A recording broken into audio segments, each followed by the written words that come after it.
ప్రయాణమై వెళుతూ మోసం చేసి ప్రాణ భయముతో తప్పించుకొని ప్రయాణమై దూర దేశానికి వెళుతూ పొద్దుగూకినప్పుడు రాత్రి వేళ అక్కడ ఆగిపోయినాడు. జాగ్రత్తగా వినాలి.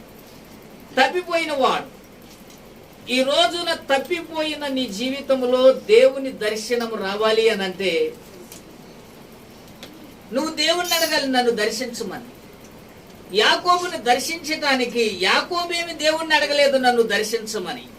ఎందుకనంటే అతని పితరులైన అబ్రహాము, అతని పితరుడు లేదా అబ్రహాము కుమారుడైనటువంటి ఇస్సాకు చేసిన భక్తి జీవితాన్ని బట్టి అది వంశ పారంపరంగా యాకోబుని దేవుడు దర్శించడం ప్రారంభించాడు.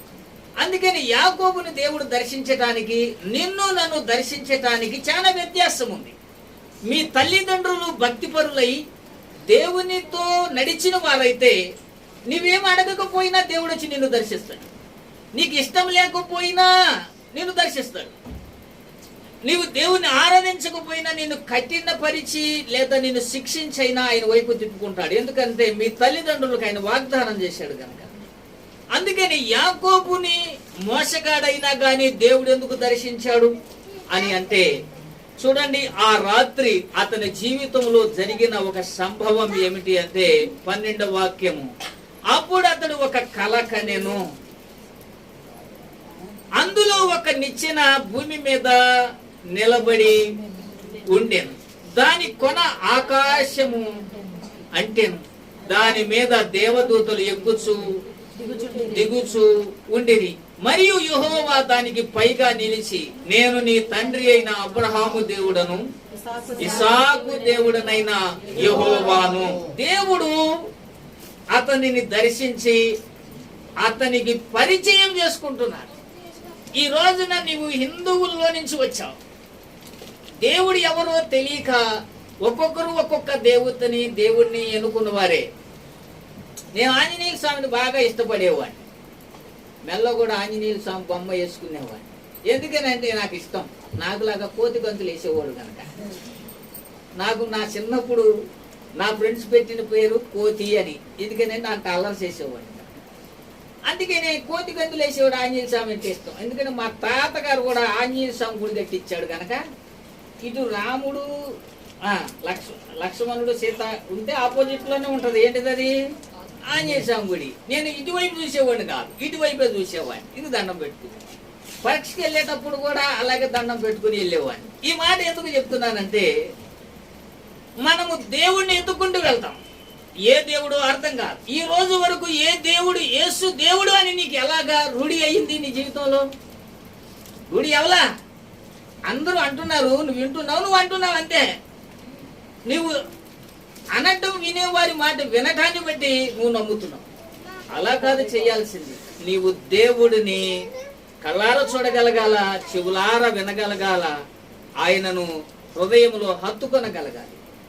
అప్పుడు నీవు ఇక నీ జీవితకాలం వెనక్కి తిరిగి చూడలేవు. ఈరోజు బాప్తీసం తీసుకున్న మురళీ గారిని చూడండి. ఆయనకి అనారోగ్యం వచ్చింది. అంతకు ముందు ఎప్పుడు మందిరంలోకి వచ్చి రండి రండి రండి అన్నా వచ్చేవాడు కాదు. ఏదైనా మీటింగ్లు అప్పుడైతే అక్కడ వడ్డం చేయటమో ఏదో చేసేవాడు.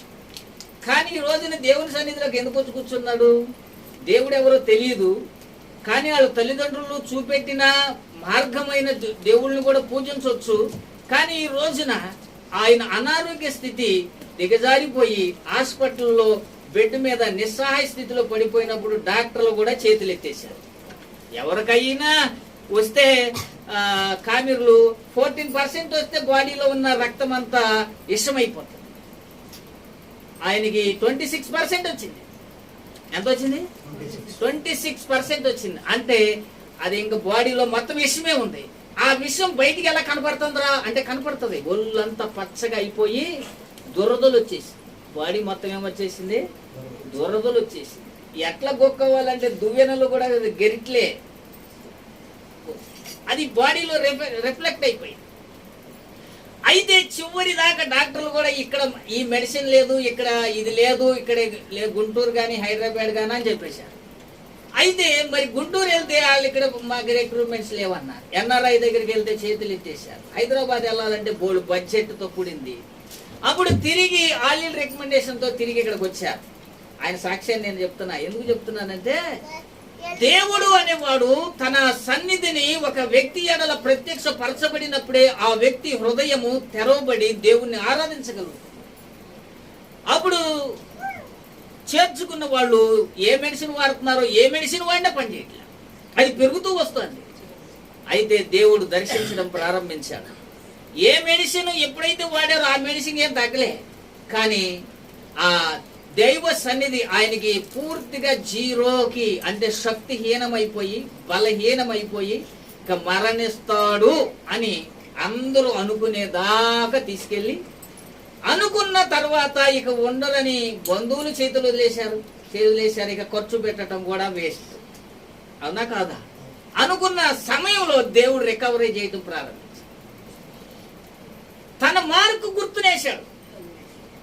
చేతులు ఎత్తేసిన తర్వాత మార్కు గుర్తునేసి అక్కడి నుంచి కొంచెం 15 days పూర్తిగా లెవెల్లో తీసుకొచ్చేసి నార్మల్ కరెక్ట్గా 4 రోజులు వచ్చేప్పటికి ఆయన ఉద్యోగానికి ఆయన వెళ్ళిపోయాడు. ఇది దేవుని మార్కే అని ఆయన రూఢిగా అర్థమైపోయింది. ఆయన దేవుడు లేకపోతే నాకు ఎవడు ఇలాగా చూసేవాళ్ళు కాదు. ఇవాళ నేనున్నానని అందరూ వచ్చారు, కానీ ఆ రోజున నేనున్న స్థితిలో అందరూ చేతులు ఎత్తేసిన పరిస్థితి. అందుకని ఈ రోజున నా ప్రభువు నన్ను రక్షించాడని కృతజ్ఞత ప్రార్థన పెట్టుకున్నాడు. ఈ రోజు బాప్తిసం కూడా ఒకసారి హల్లెలూయా చెప్తారా? యాకోబును దర్శించడానికి నిన్ను దర్శించడానికి వ్యత్యాసం ఉంది. ఒకటి, వాళ్ళ పితరులు ఇచ్చిన మాటను బట్టి యాకోబును దర్శిస్తే, నీ పితరులు ఎవరూ లేకపోతే నువ్వు దేవుడు దర్శించమని అడిగి, అవసరమైతే అడుక్కొని దేవా నన్ను దర్శించమని అడిగితే ఆయన మార్క్ సన్నిధి నీ మీద నీ కుటుంబం పట్ల ఉంచుతాడు. ఊరికనే వచ్చి వెళ్ళిపోవటం వలన ప్రయోజనం లేదు.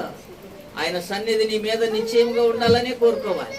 ఆ రాత్రి తలగడ మీద పడుకున్నప్పుడు దేవుడు తన్ను తాను పరిచయం చేసుకుంటున్నాడు. యెహోవా దానికి పైగా నిలిచి, నేను నీ తండ్రి అయిన అబ్రహాము దేవుడను, ఇస్సాకు దేవుడను, దేవుడనైన యెహోవా, నువ్వు పడుకుని ఉన్న ఈ భూమి నీకు నీ సంతానమునకు ఇచ్చేదను.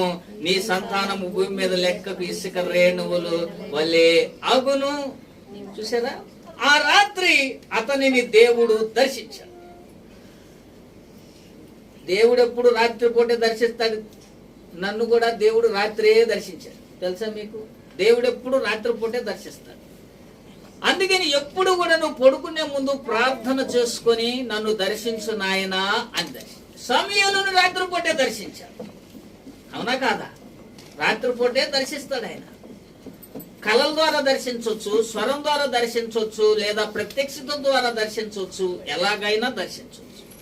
కాబట్టి రాత్రి వేళ నీకు చాలా ప్రాముఖ్యమైన సమయం. అందుకని ప్రార్థన చేసుకొని పడుకోవాలి.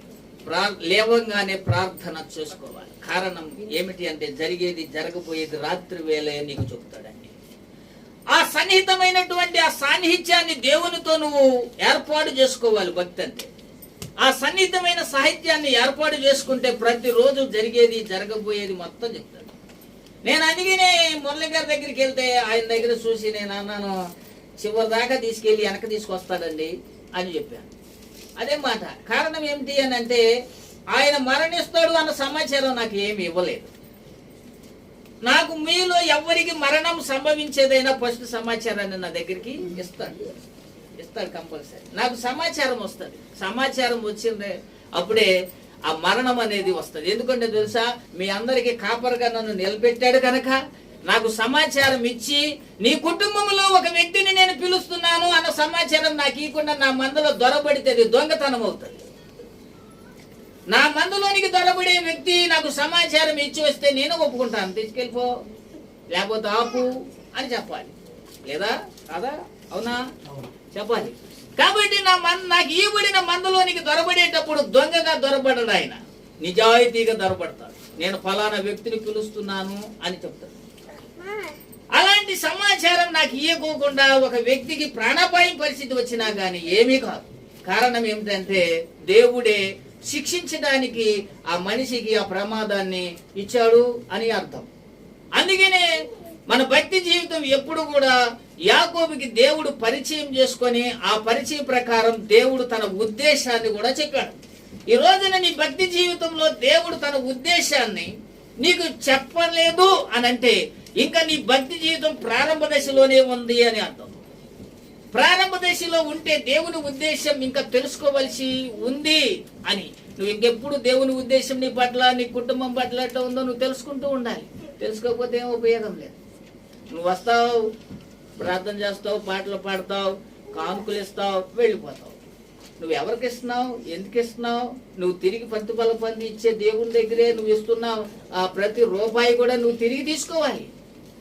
నువ్వు దాచుకుంటున్న ప్రతి రూపాయిని, 1 రూపాయికి 9 రూపాయలు కలిపి దాన్ని దీవించి నువ్వు దాన్ని 100% నువ్వు తీసుకోవాలి.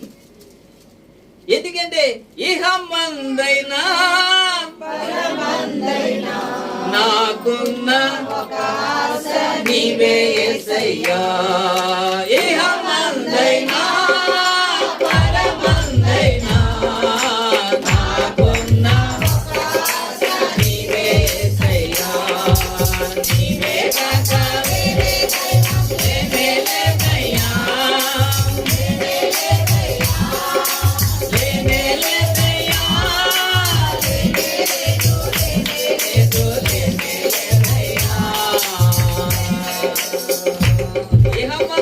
ఆశీర్వాదం పరలోకములోనికి చేరాక, పరలోకములో నువ్వు సంపాదించుకున్నా లేదా దేవుని దగ్గర నువ్వు దాచుకున్న ప్రతి రూపాయికి విలువ కట్టి నీకు అప్పచెప్తా తెలుసా.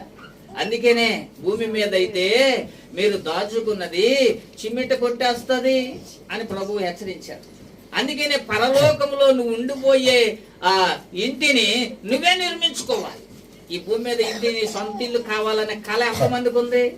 బోల్డ్ మందికి ఉంది. మరి పరలోకంలో ఇల్లు ఉన్నాయా అంటే మీ కొరకు ఆ ఇంటిని సిద్ధపరచు వెళుచున్నాను, నా తండ్రి ఇంట అనేక నివాసములు కలవు అని చెప్పాడు. ఈ రోజు నిన్ను ఎన్నుకొని నీకు వాగ్దానం చేసి పరలోకంలో నీ కొరకు నువ్వు తిరిగి వస్తావు అన్న ఆశతో ఆయన ఉంటాడు. తిరిగి వస్తావన్న ఆశతో ఆయన ఉన్నప్పుడు నీవు సిద్ధపాటు కలిగి ఉండాలి. నీ దేహాన్ని దేవునికి కనపరుచుకోవాలి, నీ ప్రాణాత్మను దేవునికి కనపరుచుకోవాలి. దీనికి మలినం అంటితే, దీనిలో అంతర్భాగమైనటువంటి అంతరేంద్రియాలు, జ్ఞానేంద్రియాలు, తలంపులు, మాటలు, ఉద్దేశాలు, క్రియలు అన్నిటినీ కూడా నీవు దేవునికి కనపరుచుకోవాలి. దేవుడు సరిచేయనట్లుగా మన తప్పిదములను మనం దేవుని ఎదుట ఒప్పుకోవాలి. సరే అల్లెలే చెప్తారా? మీరందరూ ఇది లైవ్ లో ఉంది, నాకు కాదు లైవ్ లో వాళ్ళకి అనుకుంటున్నారేమో. లైవ్ లో కాదు, మీకే చెప్పేది అర్థమవుతుందా? లైవ్ లో ఉన్న వాళ్ళు వింటారు, మీరు కూడా అంతే. అందుకని దైవ వాక్యం చెప్పే విషయం ఏమిటంటే, మనం ఎప్పుడైతే దేవుని ఎదుట కనపరుచుకుంటూ సరి చేసుకుంటూ ఉంటామో దేవుని జ్ఞాపకాల్లో ఉంటావు నువ్వు. ఎందుకనంటే నీలో తప్పిదం లేదు, ప్రతిదీ ఒప్పుకున్నావు కాబట్టి నీలో పరిశుద్ధత ఉంది, కాబట్టి దేవుని దర్శనం నీకు ఉంటుంది. దేవుడు ప్రతి విషయాన్ని చెప్తాడు. కాబట్టి ప్రతి ఒక్క విషయాన్ని ప్రతిరోజు ప్రార్థన చేసుకోవాలి. ఎంతమంది ప్రార్థన చేస్తున్నారమ్మా? మీరు ప్రతిరోజు మీ దేహాన్ని దేవునికి కనపరుచుకుంటున్నారా? మీ ప్రాణాత్మను దేవునికి కనపరుచుకుంటున్నారా? సొమ్మసిల్లిపోతున్న కారణం ఏంటంటే మన ప్రాణం సొమ్మసిల్లుతుందంటే కావలసినంత బ్లడ్ ని శరీరములో లేదు అని అర్థం. అందుకని నీ ప్రాణాన్ని తెప్పరిల్ల చేసి, నీ ప్రాణాన్ని బలపరిచి, ఎందుకంటే సుదీర్ఘమైన ప్రయాణం ఉంది నీకు వయసు ఎంతో తెలియదు. నువ్వు ఇంకా ఎన్ని సంవత్సరాలు భూమి మీద బ్రతకాలని నిర్ణయించాడు, అన్ని సంవత్సరాలు నువ్వు సుదీర్ఘమైన ప్రయాణం చేయాల్సి ఉంది. నీ ప్రాణాన్ని తెప్పరిల్ల చేసి నీ దేవుడు నిన్ను ముందుకు తీసుకుంటా. కాబట్టి నీ దేహాన్ని బలపరచాలి. ఒక సుదీర్ఘమైనటువంటి ఈ ప్రయాణంలో 80 సంవత్సరాలు లేదా 90 సంవత్సరాలు సుదీర్ఘమైన ప్రయాణంలో నీ దేహము ఇప్పుడే బలహీనమైపోతే ఎట్లా? నీలో ఉన్న అవయవాలు ఇప్పుడే బలహీనమైపోతే ఎట్లా? నీ ప్రాణం ఇప్పుడే సొమ్మసిల్లిపోతే ఎట్లా? నీ ఆత్మ ఆరిపోయే దీపంలాగా ఉంటే ఎట్లా? అందుకని నీ దేహ ప్రాణ ఆత్మను ప్రతిరోజు దేవునికి కనపరుచుకోవాలి. కనపరుచుకొని దానిలో ఉన్న మలినమైన ఆ పాప సంబంధమైన వాటిని ఒప్పుకొని విడిచిపెట్టి పరిశుద్ధతలో ఉండాలి. ఒకసారి అల్లెలు చెప్తారా? పరిశుద్ధతలో ఉండాలి. దేవుడు యాకోబును దర్శించి ఆయన యాకోబు పట్ల ఉద్దేశాన్ని చూపెట్టాడు. ఒక రాత్రి దర్శనము, ఒక రాత్రి దేవుని యొక్క ఉద్దేశం రెండు ఒకేసారి జరిగాయి. యాకోబు జీవితంలో ఒక్క రాత్రే రెండు జరిగాయి. మూడవ సంగతి నేను చెప్తా.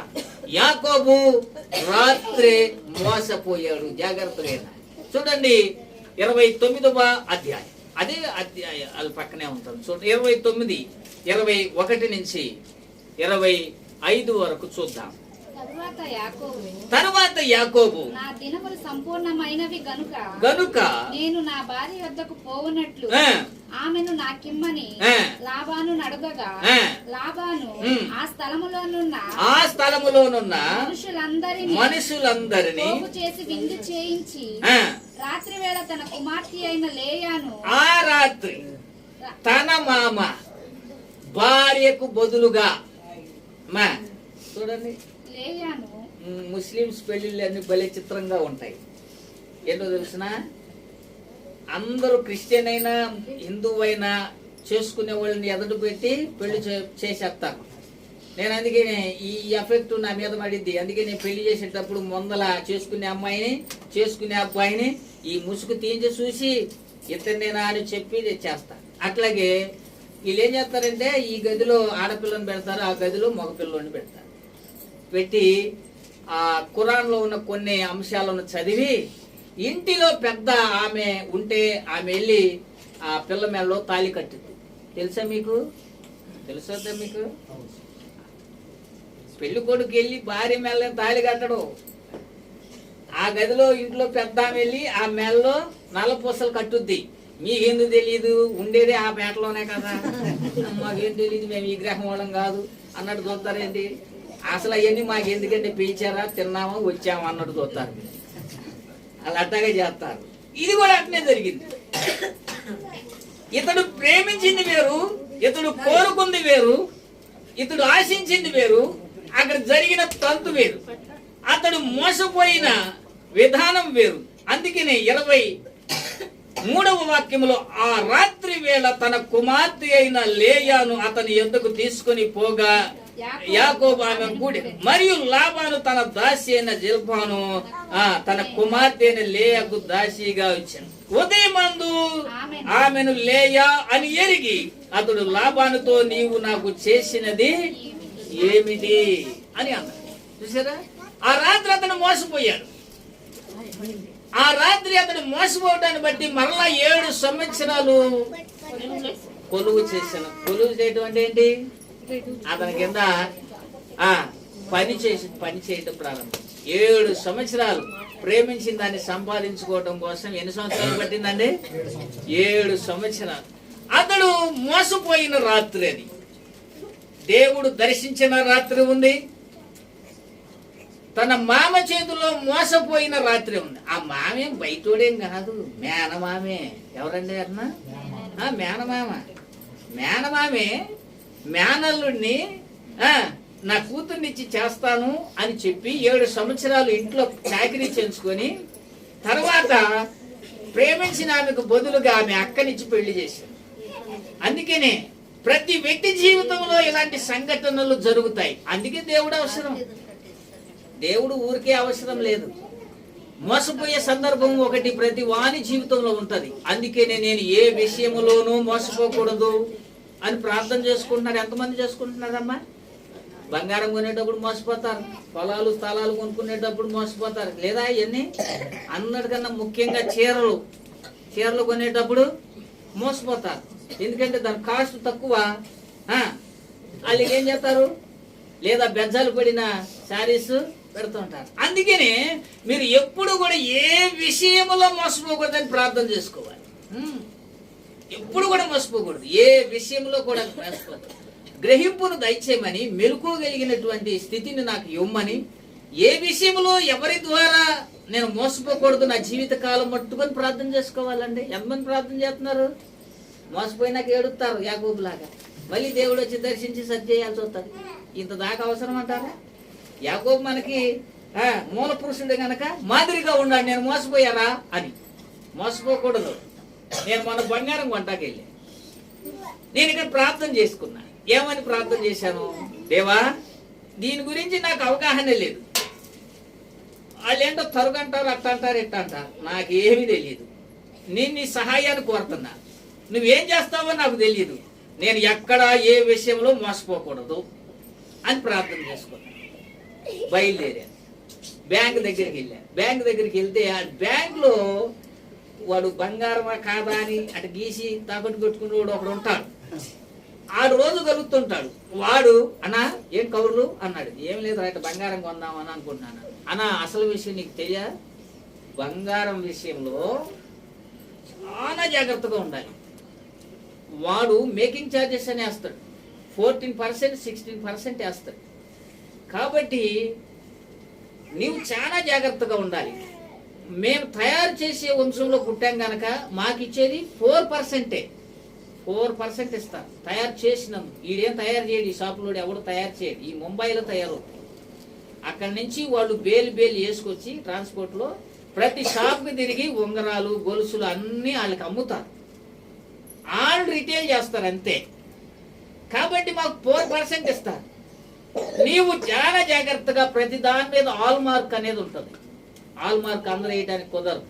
ఏ కంపెనీ అయినా, ఏ కంపెనీ తయారు చేసిన ఆల్ మార్క్ ఉంటుంది దాని మీద. ఫస్ట్ బంగారాన్ని తిలకించినప్పుడు ఆల్ మార్క్ ఉంది అంటే దాంట్లో రాగి శాతం తక్కువ కలిసింది, ప్యూర్ బంగారం అనే గుర్తు. కాబట్టి 9.6 అని చెప్తాడు. అది కూడా దాని మీద లిక్విడ్ చేస్తాడు. అవసరమైతే సర్టిఫికెట్ కూడా ఇస్తాడు మీకు. కాబట్టి ఒకటి ఆల్ మార్క్ ఉందా లేదో చూసుకో. రెండవది తరుగు ఎంత వేస్తాడో చూసుకో. వాడు మాకు 4 ఇస్తాడు. వాడికి 2% లాభం వచ్చినా 6% లేదా 7 అంతే వేస్తాడు. కానీ షాపుల్లో 14, 16 వేస్తాడు. అందుకని జిఎస్టీ కూడా వేస్తాడు. నేను చెప్పిన చోటకెళ్ళు లేదా నీకు తెలిసిన చోటకెళ్ళు. 6% మించి వేసే కాడ 6% పైన వేసాడు అంటే నువ్వు నష్టపోతున్నట్టే.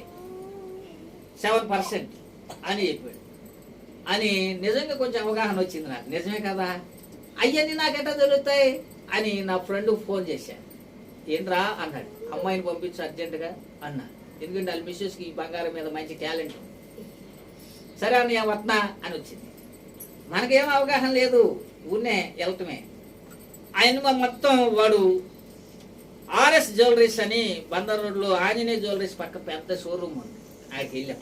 వాడు 14% వేసాడు. ఎంత వేసాడు? 14% వేసాడు. మనం గోల్డ్ రిటర్న్ చేస్తే వాడు 90,000 దాన్ని 75,000 వేసాడు. అంటే రిటర్న్ మనం కొంత బంగారం ఇచ్చాం, దాన్ని కరగబెట్టి 75,000 వేసాడు. ఇవన్నీ మనకేం తెలియదు, గుడ్డేసుకొని చూడటమే. ఈ అమ్మాయి చూసి వాళ్ళు 14% వేశారు, బిల్లు వేసేసారు. అయితే మనకేం తెలియదుగా. ఆడు చెప్పిన మాట నాకు మైండ్లో ఉంది. ఇదేంటంటే 14% వేశారు అని అంటే 6% వేయండి అని అంటే 10% వేస్తాం. 10% అయితే నేను తీసుకున్నాను. అదే జ్యువెలరీ షాప్లో పనిచేసేవాడు ఒకడు బయటకు వచ్చి, అన్న ఏమేమి కొంటున్నారు మీరు అని అన్నాడు. ఇట్లా 4 లక్షలు కొంటున్నాను అన్నాను నేను. పనబాక అని నా షోరూంలో పనిచేసేవాడే. నేను అబద్ధం చెప్పట్లా, ఇది బైబుల్ సాక్ష్యం చెప్తున్నా. పనబాక నేను చెప్తాను ఒక అడ్రస్, ఒరిజినల్ ఆల్ మార్క్. వాడు 6% వేస్తాడు, లేదంటే 7% వేస్తాడు, అంతకు మించి వేయడు. కాబట్టి నువ్వు ఏదో ఒకటి చెప్పి ఇక్కడి నుంచి వెళ్ళిపో, నువ్వు ప్రతి ఏది కొన్నా నువ్వు నష్టపోతావు అని చెప్పాడు. ఆడే ఆ షోరూంలో పనిచేసేవాడు. అదేంట్రా అట్ట చెప్తున్నావు, నువ్వు ఈ షోరూంలో పనిచేస్తాను, ఈ నా కొడుకు నాకు జీతం ఇట్లేదన్న సరిగ్గా, అందుకనే నాకు నష్టం వస్తుంది అన్నాడు. సర్లే అని ఆడొక అడ్రస్ ఇచ్చాడు. సరే అని మేమేం చేసామంటే ఆ 10% అయితే మాకొద్దు, 7% అయితే తీసుకుంటా అన్నాం. అట్లా కుదరదు అన్నాడు. సర్లే అని మేము ఇచ్చిన గోల్డ్ మళ్ళీ రిటర్న్ తీసుకొని వెళ్ళిపోయాం. ఈ వేసిన 75% వేరే చోటకి వెళ్తే ఆ 90% రిటర్న్ ఇచ్చాడు. 75% ఈ షోరూమ్ వాడు ఇస్తా అన్నాడు డబ్బులు, ఆ 90% ఇచ్చాడు. చూసారా ఎంత తేడా? దగ్గర దగ్గర 30,000 రూపాయలు మనం ఇచ్చిన గోల్డ్లోనే ఇదే షోరూంలో తీసుకుంటే నేను నష్టపోయేవాడిని. 2 మేకింగ్ ఛార్జెస్లో 14% నష్టపోయేవాడిని. అంటే ఎంత తెలుసు 14% అంటే 1,14,000 ఊరికినే కట్టడం. మళ్ళీ ఏంటిది అది జిఎస్టీ 3% వేస్తాం. జిఎస్టీ ఆడు చెప్పిన చోటకి వెళ్తే వాడు నాకు 90% ఇచ్చాడు, 7% నాకు మేకింగ్ ఛార్జెస్ చేసి నాకు దగ్గర దగ్గర 50,000 చిల్లరే కలిసి వచ్చేలాగా చేశారు. ఈ సోదంతా మాకెందుకు చెబుతున్నానంటే మనం చాలా విషయాల్లో నష్టపోతాం. అందుకే నేను దేవుని ఎదుట మన హృదయాలను తెరిచి పెట్టినప్పుడు నువ్వు కొనేదైనా అమ్మేదైనా నీ బిడ్డలు ఏ విషయంలో అయినా ఏ విషయాల్లోనూ మోసపోరు. కారణం ఏంటంటే వాళ్ళకు మెలుకోగలిగిన ఆత్మను ఏది చూస్తున్నామో, ఏది వింటున్నామో, ఏది గ్రహిస్తున్నామో, ఏది ఆలోచిస్తున్నామో దాంట్లో తప్పు ఒప్పులు తెలుసుకున్న వారు ఉంటారు. వారి జీవితాల్లో ఎప్పటికీ కూడా దేవుని దృష్టిలో నుంచి తప్పిపోరు. ఎందుకంటే మీరు మీ ప్రభువుకి, మీ బిడ్డల పట్ల, మీ పట్ల ఒక భారాన్ని, బాధ్యతనిస్తున్నారు. మీ ప్రార్థనే అబ్రహాము యొక్క ప్రార్థన, ఇస్సాకు యొక్క ప్రార్థన. యాకోబు తప్పిపోయినా, మోసగాడైనా దర్శించి తన ఉద్దేశాన్ని బలవంతంగా చెప్పేశాడంతే. ఏమనుకుంటే తోలు తీసేస్తాడంతే. అందుకనే మీరు ఒక తల్లిగా, ఒక తండ్రిగా మీ బిడ్డల పట్ల, వారి భవిష్యత్తు పట్ల ఒక ఉద్దేశం కలిగి ప్రభు దగ్గర చెప్పారనుకో, దేవుడు కంపల్సరీ వాళ్ళని దర్శిస్తాడు, కంపల్సరీ వదిలిపెట్టడు. యాకోబుని దర్శించినట్లుగా నీ బిడ్డలను నిశ్చయముగా దేవుడు దర్శించును గాక. మమ్మల్ని దర్శించలే, మా బిడ్డల్ని అంటున్నాగా అనుకుంటున్నారా? నేను అంటాను, ఒక తండ్రిగా మిమ్మల్ని దర్శించను గాక. మిమ్మల్ని వాళ్ళు ఒక తండ్రిగా పైన నేను ఉంటాగా మీ అందరి మీద. కాబట్టి మిమ్మల్ని దర్శించి 4 తీతలు తీయను గాక. ఆమెనా చెప్పండి, చెప్పండి మరి. లేకపోతే మాట అంటారా అమ్మాయి? అంతేనా? అది విషయం. అయితే రెండవ మాట, అతడు ఆ రాత్రి ఏమయ్యాడు? మోసపోయాడు. మూడవ విషయాన్ని చెప్తా. బైబిల్ గ్రంథము తీయండి, 3వ విషయం, 31వ అధ్యాయం, 54వ అధ్యాయం, 54-55. మామతో సమాధాన పడిన రాత్రి. చూడండి, యాకోబు ఆ కొండ మీద బలి అర్పించి 54 నుంచి 50, 31, 54 నుంచి 50. యాకోబు ఆ కొండ మీద బలి అర్పించి భోజనము చేయుటకు తన బంధువులను పిలువగా వారు భోజనము చేసి కొండ మీద ఆ రాత్రి వెళ్ళబుచ్చిరి. తెల్లవారినప్పుడు లాబాను లేచి, జాగ్రత్తగా చదువు, ఏమని ఎన్నో విషయం చెప్పాను? 54. యాకోబు ఒక రాయి తీసుకొని, అదేనా 31 నేను చెప్పింది? 31 అంతే కదా. యాకోబు ఆ కొండ మీద బలి అర్పించి భోజనము చేయుటకు భోజనము చేసి ఆ కొండ మీద ఆ రాత్రి వెళ్ళబుచ్చిరి. చూడండి, మీరు గమనించండి, ఎందుకు లాభాలు యాకోబు సమాధాన పడ్డారంటే దీంట్లో కూడా ఒక తంతుంది. మీరు భక్తి చేస్తున్నారు, నీ ఇంట్లో వాళ్ళు దేవునిని ఎరగకపోవచ్చు. దేవుని పోలినటువంటి ఉంగరాల పరంగా కానీ, మెల్లో చైన్ల పరంగా కానీ, అమ్మా రకరకాల ఆచారాలు మనకు ఉన్నాయి. ఎందుకంటే మన అందరి హిందువుల్లో నుంచి వచ్చాం. మన నరనరాన ప్రతి రక్తపు బొట్టులోనూ ఆచారాలు ఉన్నాయి. ఉన్నాయా లేవా? ఉన్నాయా లేవా? క్రైస్తవులమే మనం. సంక్రాంతి అయితే గారెలు వండుకోరా? ఆచారం పోదు. ఆ రోజునే గారెలు తినాలనిపిస్తుంది. కనుమ వచ్చిందనుకో చికెన్ తెచ్చుకోరా? ఇలా మానేసిన వాళ్ళు ఎంతమంది ఉన్నారు? మానేలా అన్ని రోజులు ఉంటాయి. ఎందుకని ఆ రోజునే తాపత్రయం వస్తుంది, తప్పన వస్తుంది, తినాలనిపిస్తుంది. మేము పూజ చేస్తున్నాం, ఒడ్డు తింటున్నాం అంటారు. సమర్థించుకునే పనులు చాలా చేస్తుంటారు. లేవా? ఇవి నరనరాన జీర్ణించుకుపోయినాయి. అయితే దైవ గ్రంథమైనటువంటి బైబిల్లో తాను మేనమామ కూతుర్ని ప్రేమించి పెళ్లి చేసుకున్నాడు కానీ వాళ్ళ కుటుంబం విగ్రహారాధన కుటుంబం. ఆ పిల్లని పెళ్లి చేసుకున్నాడు కానీ ఇతనికి భార్య అయింది కానీ ఆ విగ్రహారాధన అనేది ఆమె మానలేదు. వస్తూ విగ్రహాలను తీసుకొచ్చేసరికి తన మామ వెంబడబడి తన బంధువులని అందరిని వేసుకుని వచ్చాడు. ఈయన ఇద్దరు తరిమారండి, మామూలుగా తరమరా. యాకోబు అనేవాడిని ఇద్దరు తరిమారు చంపటాకి. ఒకటి తన అన్న అయిన ఏశావు తరిమాడు 400 మందిని తీసుకొని. తన మామయ్య అయిన వాడు తరిమాడు. చూడండి దైవ గ్రంథమైనటువంటి బైబిల్లో చూడండి 42వ వచనం కాడి నుంచి చూద్దాం.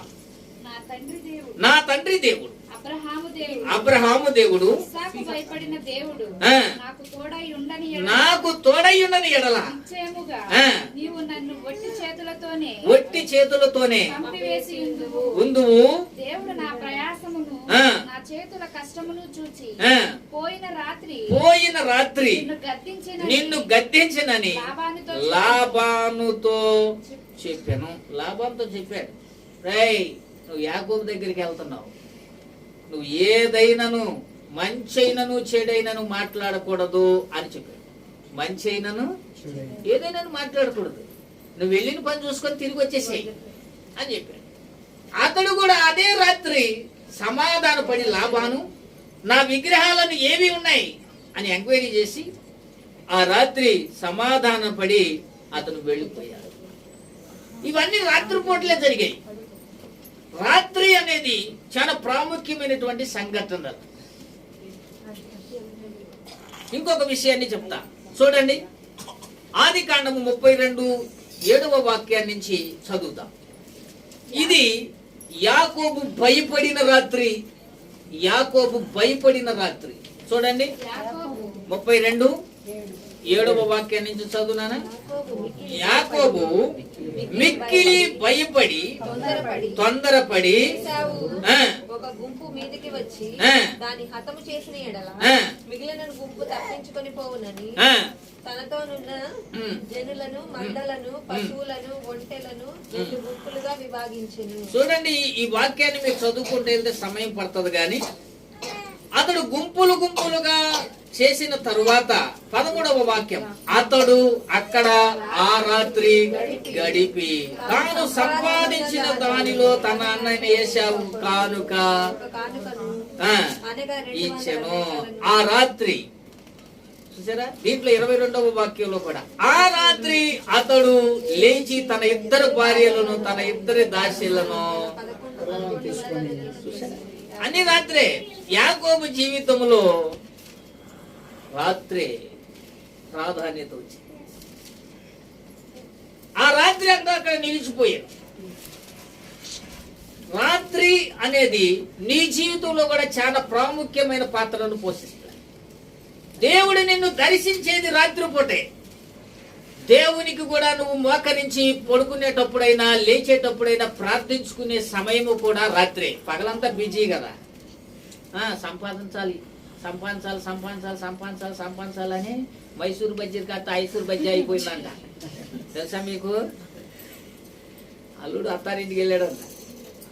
వాళ్ళ అత్తగారు మంచి మైసూరు బజ్జీ చేసి పెట్టిందంట. ఏమి చేసి పెట్టింది? మైసూరు బజ్జీ. ఆహా భలేగుంది, మా అత్తగారు బాగా పెట్టింది. మా అమ్మతో ఇంటికి వెళ్ళి మా అమ్మతో ఈ మైసూరు బజ్జీ ఎంచుకుందాం తిందామని మర్చిపోతానేమోనని మైసూరు బజ్జీ అంట బయలుదేరాడు. తాడిగడప నుంచి పులపాకి వచ్చేప్పుడు ఒక కాలువ దాటాల్సి వచ్చిందంట. ఆ కాలువలో దిగి నడుచుకుంటూ అటేకి వెళ్ళి మైసూరు బజ్జీ అనేది దిగి పైకెక్కి అమ్మ ఐసరు బజ్జీ అన్నాడంట. ఇక మైసూరు బజ్జీ పోయి ఐసరు బజ్జీ వచ్చింది. ఐసరు బజ్జీ అంటే ఇంటికి వెళ్ళి ఏమే ఐసరు బజ్జీ ఉండన్నాడు. అట్లాగే పగలంతా కష్టపడాలి సంపాదించాలన్న ఈ రందిలో మనం ప్రార్థన చెయ్యం. మన మనసుగానే ఉండదు, మన మనసు నిబ్రముగాను ఉండదు, మన మనసు ఏకాగ్రతతోనూ ఉండదు. కాబట్టి ప్రార్థన చేయలేం. కాబట్టి రాత్రిపూట్ల అన్ని విడిచిపెట్టేసి నువ్వు దేవుని పాదాల దగ్గర మోకరించి ప్రభువా నన్ను దర్శించు. ఈ రోజు కష్ట నష్టాలు, లాభ నష్టాలు, అలాగే ఆదాయము, ఖర్చు, తర్వాత పాపము అన్నిటినీ దేవుని ఎదుట పెట్టి దేవా ఈ విషయాల్లో నాకు సహాయం చేయి, నాలో ఉన్న దోషాలను తొలగించు. కష్టపడాలన్న తపంలో కష్టపడ్డాను కానీ ప్రయోజనం లేని, సమృద్ధి లేని ఆదాయం అలా ఉందిగా పరిస్థితి అని దేవునికి చెప్పి నాకు సహాయం చేయండి ప్రభువా అని అడగద్దా? దేవుని సహాయం చేయమని అడగాలంటే నేను నెలకి 50,000 సంపాదిస్తా. తెలుసా నీకు? నేను ఎవరిచ్చే కానుకల మీద ఆధారపడను. నాకు నెలకి 50,000 వస్తాయి. అక్షరాల 54,000 దాకా వస్తాయి. పొద్దున్నే 2 గంటలు, సాయంత్రం 2 గంటలే, తర్వాత అంతా ఖాళీయే. బిజీ అనుకుంటున్నారా? నేను ప్రార్థనలకు వెళ్తుంటాను, నాకు రోజు ప్రార్థనలు ఉంది ఎక్కడో చాట. కారణం ఏంటంటే నీ షెడ్యూల్ని మార్చి, నీ దిశను మార్చి, నీ ఆలోచన విధానాన్ని మార్చి నీకు ఒక విధానాన్ని ఏర్పాటు చేయాలంటే నాకు సహాయం చేయండి ప్రభువా అని ఆయనను వేడుకోవాల్సి ఉంటుంది. మీ పనుల్లో మీరు ఉండి కష్టపడిందాన్నే కష్టపడుతుంటారు. ఏం చూసినా ఏమీ ప్రయోజనం. మనకు సామెత ఉంది, కష్టపడితే ఏమవుతుందిరా చెప్పాలి, కలిసి రావాలి. కానీ ఎంతసేపు కలిసి వచ్చేదాని మీద రందే తప్ప ఎట్టా కలిసి వస్తుంది? ఏది కలిసి రాదు. దేవుడు నీకు ఒక మార్గం ఏర్పాటు చేస్తే అప్పుడు అన్ని కలిసి వస్తాయి. అంతేనా? చెప్పరేంటండి, కలిసి వస్తాయి. అందుకని దైవ గ్రంథం చెప్తున్న మాట, ఒక మాట ఏంటంటే ఇక్కడ చదివిన మాట చదువురా. యాకోబు మిక్కిలి భయపడి ఆ రాత్రి అక్కడ నిలిచిపోయాడు. ఎప్పుడో దేవుడు దర్శించిన సమయం గుర్తొచ్చింది. మీరు గమనించాల్సిన విషయం ఏంటో ఒకటి చెప్తా. యాకోబు తన అన్నకి ఒక గిఫ్ట్ని కేటాయించాడు. 400 మంది వస్తున్నారు కదా, ఆడ ఆవేశం, వాడు ఉద్రేకం, వాడు తొందరపాటు, ఏదైనా చేయొచ్చానని వాడు 3 గుంపులుగా మార్చుకుని ఒక గుంపు గిఫ్ట్గా ఇవ్వాలనుకున్నాడు. వాడు ఎదురొస్తాడు, ఈ గుంపు ఎవరిది అంటే ఫలానా వాడిదని చెప్పు, అది నీకేనని చెప్పు. ఆ ఆస్తిని చూసి నష్టపోయాడు కదా, వాళ్ళ ఆవేశం ఉంటుంది. ఆ ఆస్తిని చూసి గిఫ్ట్గా ఇచ్చాడులే నా తమ్ముడు అని ఆవేశాన్ని తగ్గించుకుని వస్తాడేమోనని ఆలోచించాడు. మీరు జాగ్రత్తగా వినాలి. మీరు ఎక్కడ నష్టపోకూడదు అన్న మాట నేను చెప్పాను, మోసపోకూడదు అన్న మాట చెప్పాను. ఇక్కడ ఈ యాకోబు జీవితంలో ఇదే జరిగింది. ఎందుకనంటే తన అన్న వస్తున్నాడు, తన అన్నకు ఒక గిఫ్ట్ ఇచ్చినాడు, తన కష్టపడిన ఆస్తి తన అన్నకి ఇవ్వాలనుకున్నాడు. ఎప్పుడైతే ఆ వాక్యంలో మీరు చదివారు, ఆ రాత్రి అతడు అక్కడ నిలిచిపోయాను. చదవండి 22వ వాక్యం. ఆ రాత్రి అతడు లేచి తన 2 భార్యలను, తన 2 దాసీలను, తన 11 మంది పిల్లలను తీసుకుని యబ్బోకు రేవు దాటిపోయాను. యాకోబు వారిని తీసుకుని ఆ ఏరు దాటించి తనకు కలిగినదంతయు పంపివేశాడు. యాకోబు ఒక్కడు మిగిలిపోయాను. రాత్రిపూట పడుకునేటప్పుడు జాన్ వెస్లీ గారు తెలుసా మీకు? జాన్ వెస్లీ అంటే మన ఆంధ్రప్రదేశ్లో ఉన్న జాన్ వెస్లీ కాదు, అమెరికా దేశంలో ఒక జాన్ వెస్లీ ఉన్నాడు. వాళ్ళకి 11 మంది పిల్లలు. ఆమెకి వాళ్ళు జాన్ వెస్లీ అన్నదమ్ములు. వాళ్ళ తల్లిదండ్రులు నిరుపేదలు. ఏ పూటగా పూట కష్టపడి తెచ్చుకొని వండి పెట్టేటువంటి పరిస్థితి అనమాట. అలాంటిది ఆ తల్లి 11 మందిని కందకాని ఆనాటి రోజుల్లో, ఇప్పుడు లేదు, ఆనాటి రోజుల్లో ఈ పిల్లలకి సరైన ఆహారాన్ని పెట్టలేకపోతున్నాం, సరైన బట్టలే కొనలేకపోతున్నాం, సరైన ఇంటిలో వీళ్ళని ఉండేటట్లుగా చేయలేకపోతున్నాం. నేను నా బిడ్డలకి ఏదైనా చేయాలి అని రోజుకి ప్రతిరోజు పడుకున్నప్పుడు ఒక వ్యక్తి దగ్గర, అంటే పెద్ద కుమారుడు 1 గంట సేపు ప్రార్థన చేసి ఆ బిడ్డ యొక్క భవిష్యత్తును గురించి, నేను ఇవ్వలేని నా తండ్రివి నువ్వు ఇవ్వాలి అని రోజు 1 గంట అవగానే రెండవ వాడు పడుకున్న ఆ దగ్గర ఇంకొక గంట, అట్లా 11 గంటలు 11 మంది కొరకు ప్రార్థన చేశాడు. నేను చెప్పేది అబద్ధం కాదు, ఇది జరిగిన వాస్తవం. 11 గంటలు చేస్తే తెల్లారిపోయేది. అట్లా ప్రతిరోజు ప్రార్థన చేసి వాళ్ళ తల్లి కరుగుతున్న ఆ కొవ్వొత్తులాగా అయిపోయి, నిద్రాహారాలు మారిపోయింది ప్రార్థన. కానీ గొప్ప విషయం ఏంటి చెప్పనా? 11 మందిలో 6 గొప్ప సేవకులు ఈ ప్రపంచంలో 4 దేశాలు వెళ్ళి సువార్తను ప్రకటించి ఈ రోజు చరిత్రలో మనం చెప్పుకునేంత గొప్ప వాళ్ళు అయ్యారు. హల్లెలూయా చెప్తారా? కొంతమంది బిజినెస్లోకి వెళ్ళిపోయారు, కోటీశ్వరులు అయిపోయారు వాళ్ళందరూ. ఒక ప్రార్థన అనేది నీ జీవితాన్ని మారుస్తుంది. ఐడియా అని సిమ్ము మారవదు. ఎవరు మారుతారు? ప్రార్థన. ఆ రాత్రి మిగిలిపోయారు. ఈ రాత్రి అనే పదం నీ జీవితాన్ని మార్చే రాత్రిగా ఉండాలి, నువ్వు ప్రార్థించే రాత్రిగా ఉండాలి. అది అనరు హల్లెలూయా అని. ఎవరు పడుకుంటారు అని? పడుకుంటే నిద్ర మిగిలింది. మెలుకోబడి ప్రార్థన చేస్తే నీవు నీ బిడ్డలు భవిష్యత్తు బాగా ఉంటది. నువ్వు ఆలోచించు, నిద్రకు ప్రాధాన్యత ఇస్తావా లేదా నీ నీ స్థితి మారి నీ బిడ్డల భవిష్యత్తు బాగుండాలని కోరుకుంటావా? బిడ్డలుగా అంటాం అందరూ చేస్తారు, కానీ తలరాత మార్చడం అందరూ చేయలేరు. ఒక తల్లిగా నువ్వు, ఒక తండ్రిగా నువ్వు నీ బాధ్యతను ఎరిగి ప్రతిరోజు నీ బిడ్డల గురించిన సమాచారం దేవుని దగ్గర చెప్పే ఒక మంచి తల్లివి తండ్రివి అవుదువు గాక.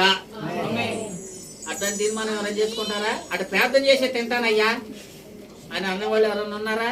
పోయేలే మా తల్లిదండ్రులు అటు చేశారా ఏంటి, మాకు ఈ దరిద్రం మేము అనిపించట్లా అంతే. వాళ్ళు కూడా అంతే, మనం మామూలు వాళ్ళం కాదుగా. ఏమండి, శాపాన్ని కూడా కొనసాగించేటువంటి వాడు, శాపాన్ని దరిద్రాన్ని మన తల్లిదండ్రులు అనుభవించి మనం అనుభవించి తర్వాత మన బిడ్డలు అనుభవించి వాళ్ళ బిడ్డలు అనుభవించి శాపం కూడా ప్రవాహం లాగా అమ్మా అందరూ ఈ దరిద్రాన్ని శాపాన్ని వెళ్ళి పైకి వెళ్ళాం, కిందకి వెళ్తాం. ఇక్కడికి వచ్చావు, ఎక్కడి నుంచి? పైనుంచి ఇక్కడికి వచ్చావు. దేవుని సన్నిధి నుంచి ఒక ఆడపిల్లగా ఒక మగపిల్లోడిగా ఈ భూమి మీదకి తల్లి గర్భానంలోంచి బయటకు వచ్చావు. ఇక్కడి నుంచి తిరిగి పరలోకానికి వెళ్తావు, ఇక్కడి నుంచి తిరిగి భూమి కిందకి వెళ్ళిన పాతాళానికి వెళ్తావు నిర్ణయించుకోవాలి. నేను చెప్పే మాటలు కాదు ఇవి, దేవుడు చెప్పే మాటలు. ఇక్కడి నుంచి కిందకి ఇంకా దిగిపోయి పాతాళానికి వెళ్ళిపోయే రోజులు ఉన్నాయి. ఇక్కడి నుంచి తిరిగి పరలోకానికి వెళ్ళే రోజులు ఉన్నాయి. నీవు నీ బిడ్డలు నీ కుటుంబం కింద నుంచి పైకి వెళ్తారు, పైనుంచి కిందకు వచ్చాం కనుక ఇంకా కిందకి వెళ్తారు. భక్తి జీవితమే నిర్ణయిస్తుంది. నువ్వు దేవుని ఎదుట హెచ్చించే సమయమే నిర్ణయిస్తుంది. కాబట్టి ఆ రాత్రి అతడు నిలిచిపోయాడు. ఆయన తెల్లవారుచున్నది కనుక నన్ను పోనిమ్మని అతడు, నీవు నన్ను ఆశీర్వదిస్తేనే కానీ అన్నాడు. అతడు కష్టమైన ఆస్తిని తన అన్నకీయటానికి తన పని వారు తీసుకెళ్తూనే ఉన్నారు.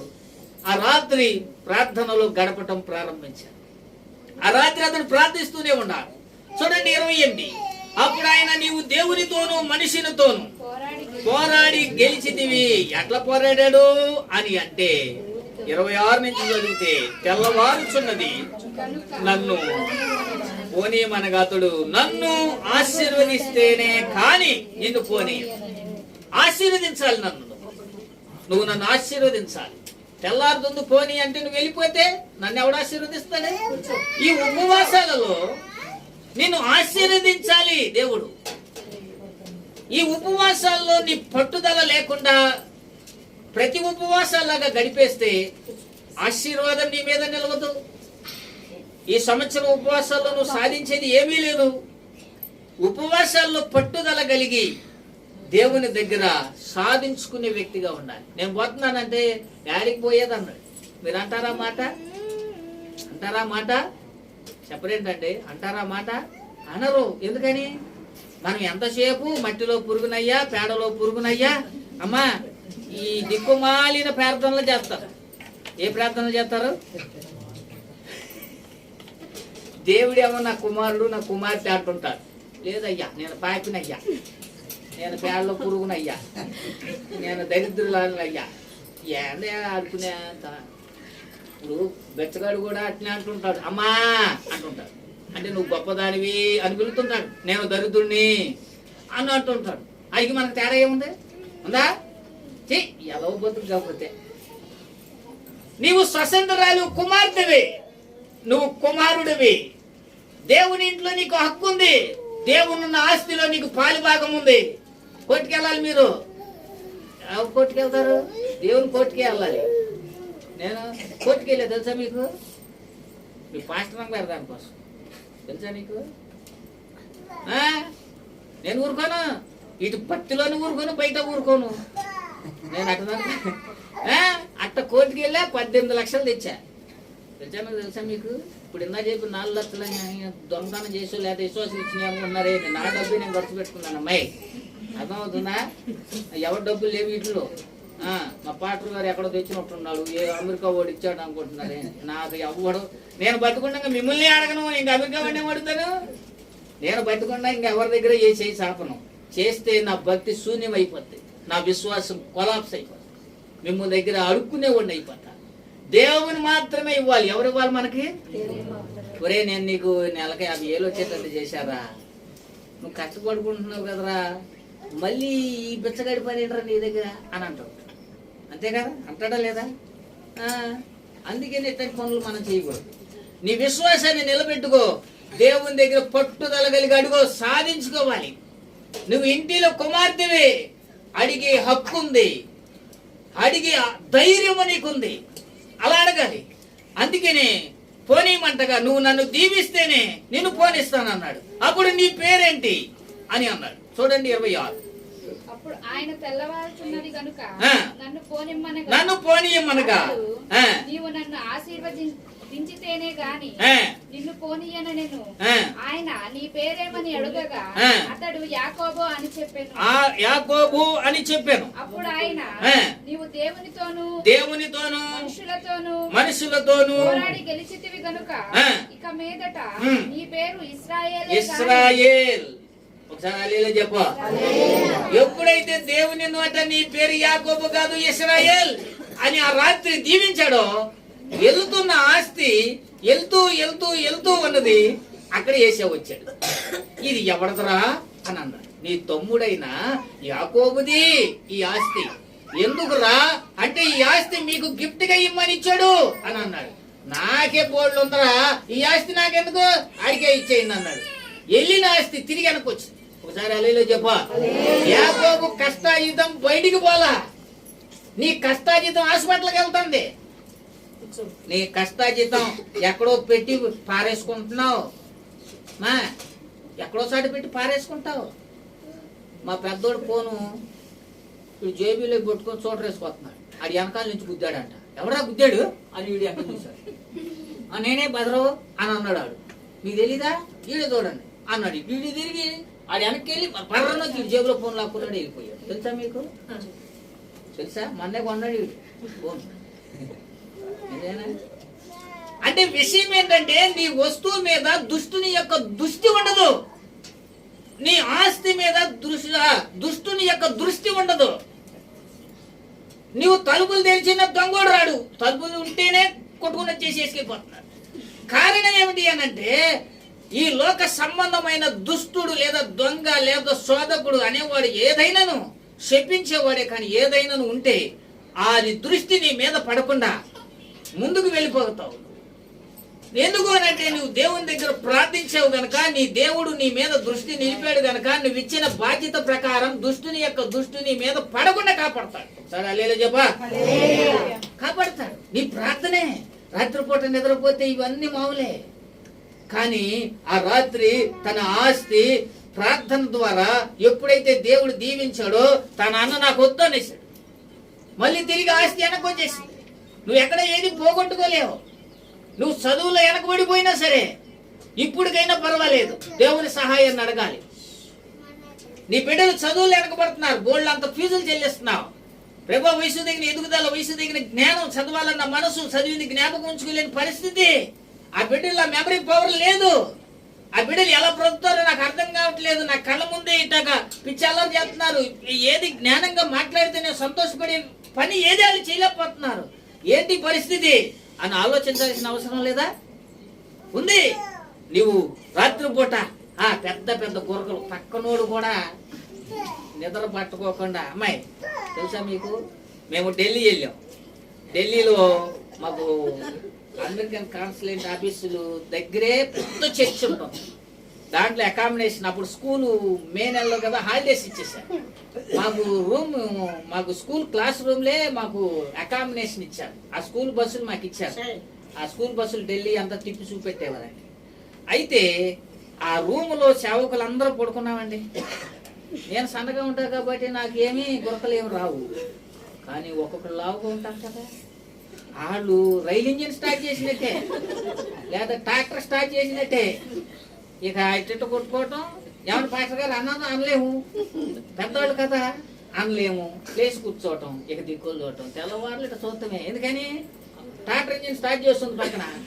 అది అలవాటు అయితే నిద్ర పట్టింది, అలవాటు లేనప్పుడు ఏమైంది? మీరు చెప్పాలండి.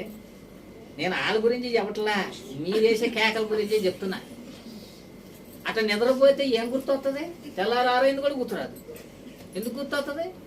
అయితే రాత్రి పూట సాతాను గడు మిమ్మల్ని అందుకే అలా నిద్రపుచ్చుతున్నాడు అంటే నువ్వు ఎక్కడ ప్లేస్ ప్రార్థన చేస్తావో, ఎక్కడ జీవితాన్ని మార్చుకుంటావో, ఎక్కడ నీ సమస్యను పరిష్కరించుకుంటావో, ఎక్కడ మెలుగుగా ఉంటావో, ఎక్కడ ధనికుడు అవుతావో, ఎక్కడ పాతాళానికి వెళ్ళకోకుండా ఆడి సొత్తుగా మారుకోకుండా ఉంటావో అని అన్నాడు అతను నిద్రమొత్తుతాడు. ఎందుకు? బైబిల్ చదివేటప్పుడు ఎంతమందికి నిద్రమొత్తుంది? బైబిల్ చదివే వాటిది ఇంగానే చూడండి, చాలా మంది నిద్రపోవడం కోసం బైబిల్ చదువుతారు, తెలుసా నీకు? నిద్రపోవడం కోసమే బైబిల్ చదువుతారు. ఎందుకంటే బైబిల్ అట్ట దీయంగానే ఏమవుతుంది? నిద్ర వస్తుంది, ముందుకి వెనక్కి ఊగుతావు. మరి కారణం ఎందుకని? నువ్వు ఎక్కడ మెలుకోకుండా ప్రార్థన చేస్తావు అని. పోగొట్టుకున్న దాన్ని తిరిగి దక్కించుకున్నాడు ఆ రాత్రి. ఆ రాత్రి అతను చేసిన ప్రార్థన అతని జీవితంలో చూడండి. చూడండి 32, 21, 24 చదివారా? 32, 24 నుంచి 27 చదివితే పెనుగులాడిన రాత్రి. ఆ రాత్రి పెనుగులాడిన రాత్రి. పెనుగులాడి సాధించుకున్నాడు, ఇశ్రాయేల్ అయిపోయినాడు. ఈరోజు ప్రపంచంలో ఒక దేశమే అతని పేరు మీద ఉందంటే ఇజ్రాయెల్ దేశం. ఆ దేశం మీద యుద్ధం చేయాలంటే వణికిపోతున్నారు అందరూ. ఎందుకని? అమెరికా కూడా ఏం చేయలేదు, అంత టెక్నాలజీ వాళ్ళ దగ్గర ఉంది, అతని పేరు మీదే. ఆ రాత్రి ఒక దేశంగా మారిపోయింది ఇజ్రాయెల్. వాళ్ళ వారసత్వమే మనం. ఆ యాకోబు వంశంలో నుంచి దావీదు వచ్చాడు, దావీదులో నుంచి యేసు ప్రభు వచ్చారు. ఆ యేసు ప్రభు అన్ని జనాంగమైన మన దగ్గరికి దేవుని సన్నిధిని తీసుకొచ్చారు. ఈ మాటలు మన వెనుకల్లో దేవుడు దీవించును గాక. ఈ రాత్రి అనగా ఈ రాత్రి నిన్ను దర్శించును గాక. నీ కుటుంబాన్ని కట్టుకోవటానికి, నీ కుటుంబము నీకు బాధ్యతను గుర్తు చేయటానికి దేవుడు దర్శించి ప్రార్థించే రాత్రిగా ఈ రోజు రాత్రి నీ జీవితంలో ఉండును గాక. ప్రార్థన చేసుకుందాం. కలలో నచ్చండి. నీవు నిద్రించే రాత్రిగా ఉంటే ఎన్ని రాత్రులైనా నిద్రకే సరిపోతుంది.